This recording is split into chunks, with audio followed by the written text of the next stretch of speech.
Welcome back to A Celtic State of Mind. I'm Paul John Dykes, and this morning for a wander around paradise I'm joined by Des McLean. Des, welcome back to the show. I see that you have a wee flyer here. Are we going to be talking about an upcoming show with Bertie? There you go. It's nice to be actually back on the show again without having to plug something like Bend It Liberty, which is on this coming February. It's the ideal present for all Celtic fans, a wee stocking filler. Yes, Bend It Liberty, thank you, that's the plug out the way.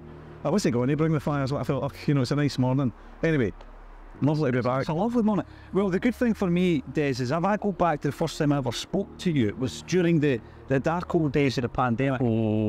Celtic have come a long way since then, but so has this play. You and Jim Orr have, bizarrely, in many ways, taken it around the world. You've been to Vegas with it. This is the stuff that dreams are made of, right?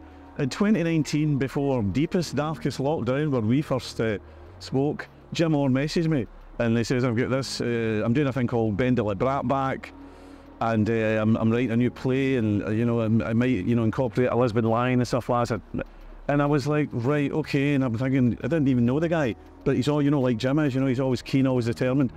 And then we got together, and the rest is history. We've been to Bertie's favourite places in the whole world, from Vegas to Donegal. Just incredible. The whole thing's been an absolute dream. It really has. But it's back again at Pavilion for the final time. That's it, the final time. We're going to bow out this February, the Swan Song. And that looks as though I'm plugging it again. Right. It's the final time, but I mean, Bertie, it's now 2 years since his passing. Yes. And we were having a wee chat before. He was already a legend. But the status seems to be growing year on year now, doesn't it, Des? He's one of these Celtic legends. The word's bandied about just too easily. He is a legend. And just the middle of last week, I saw his family putting up things, the Bertie Auld legacy and stuff like that, and you're thinking that he's a legend that is never, ever going to be forgotten about. He's just a Celtic man who, he really is immortal in so many people's minds and hearts. And I'm actually getting emotional again, I'm not joking, right? But he's a tour de force, Bertie Auld, a tour de force, the greatest ever the greatest ever Celtic personality, ambassador, patter merchant, gallus. All these words just describe Bertie. To me, he's Mr. Celtic. You said something, Des, about Bertie being the greatest personality, but let's not take away the focus from the fact that he was a phenomenal footballer as well. I'm glad you said that, because when speaking to some of the younger generation, like our lovely cameraman here, Sean, they say, what kind of player was Bertie? And obviously it was way before our time, right? But people like my dad and that will tell you, imagine the hard-nosed, buggery, like no nonsense, right? The hard man of Scott Brown, but with the sweet left foot of John Collins.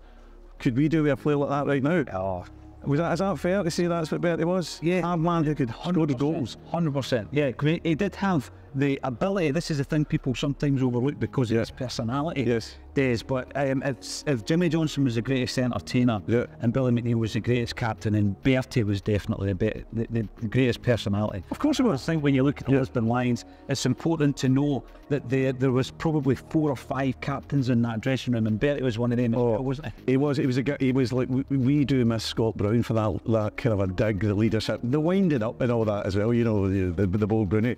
But Bertie was all that as well, and the amount of goals that he scored, especially in that 1965 campaign, getting us to the final and turning Celtic around.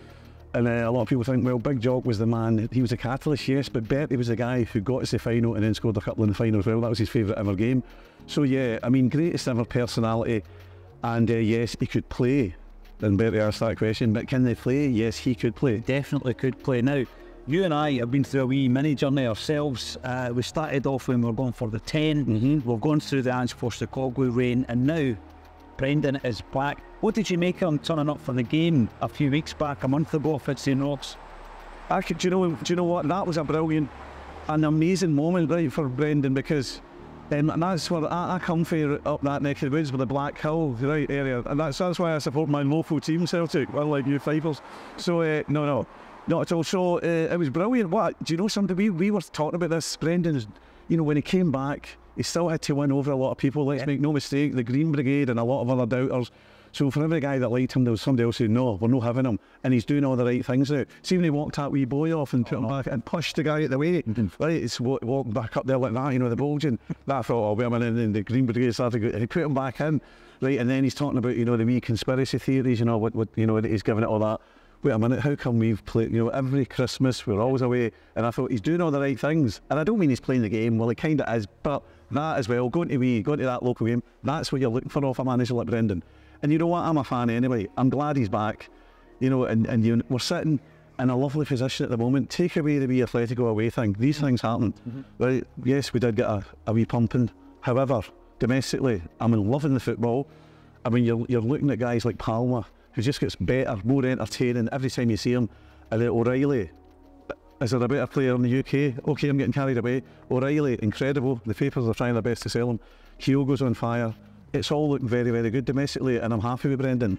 Des, at the beginning of the season, I don't think anyone would have believed you if you had told them that by Christmas the Celtic crowd would be singing Brendan's name again. The whole Celtic crowd? Phenomenal. It's absolutely superb. The fact that he's been able to turn people round, and I think some of it is because he's a PR master. He's really very good at that. But it's natural. I mean, he didn't have to be at St Roch's that day. He was on holiday. It was a weekend off. It was an international break, which is what we're in right now. And he managed to come along and he mingled with the fans. Talking international football, I know Jim's a big fan. He's a big Scottish fan. Jim Orr. For the game. Jim Orr. What's your thoughts? Are you a wee bit like me where, you know, you're just pining for Celtic and you're hoping everybody comes back fit and well? I hate the international breaks. I'm not going to lie, I hate them. You get dragged to IKEA and every other place, Braehead, Silverburn, you name it. Every Celtic fan must be there. It's just, you're like that, come on, we're through anyway. That's very unusual.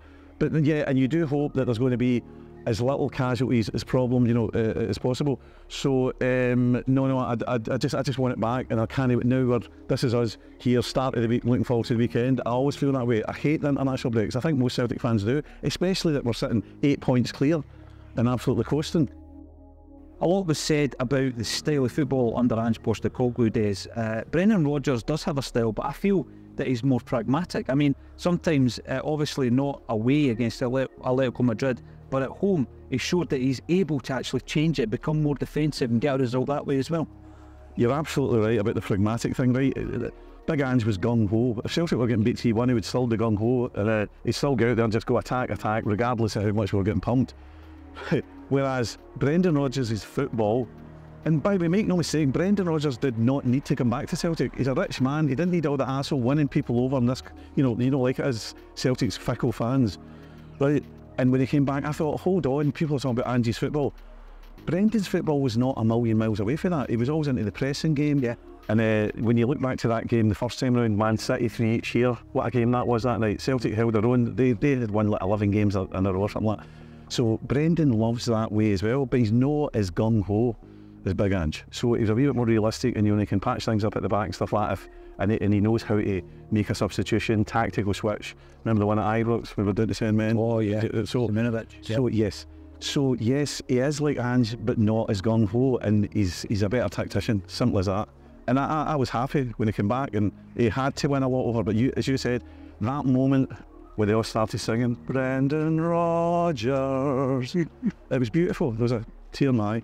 Yeah, it was like the final scene in It's a Wonderful Life. It was a Christmas classic. Yeah. No, anyway. It came full circle, Dave. It did. You were talking about a Celtic hero in Bertie Auld, and we're always creating new heroes here at Celtic Park. And I think two of the new heroes are the aforementioned Matt O'Reilly and Louis Palmer.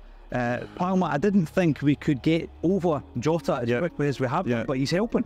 Listen, Jota, obviously to get 20 odd million for Jota, you can't knock that back, right? Was he worth that? No. And it's a shame for the boy the way it's at. Well, I'm sure his bank balance will sort that out. However, yeah, when Palmer came in at first, we were going, who's this guy this week?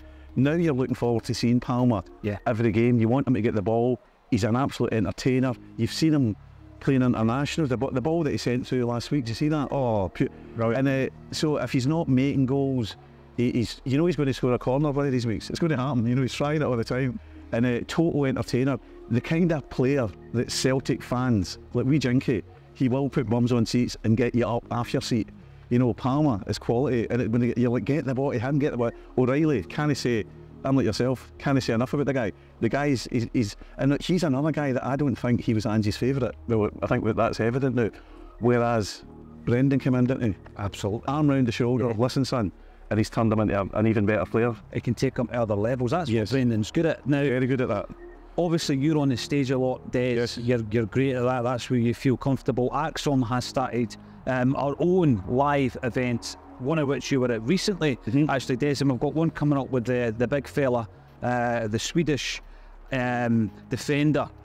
He was a midfielder come defender due to Martin O'Neill, Johan Mjällby, and he's coming to Glasgow. We're going to be doing a gig with Johan in December. It's on the 18th. What are you even plugging things? This isn't about plugging. I know, we don't use it that often to plug things. The other thing that we like to mention is sell the jerseys. We, Jamie Tierney, were still collecting jerseys and Celtic memorabilia and raising money for the wee fella, and there is a link underneath this video if you want to get involved in that as well. All I've got to say here is thank you again, Des McLean, for joining me on A Celtic State of Mind, and join us again tomorrow at 12:30.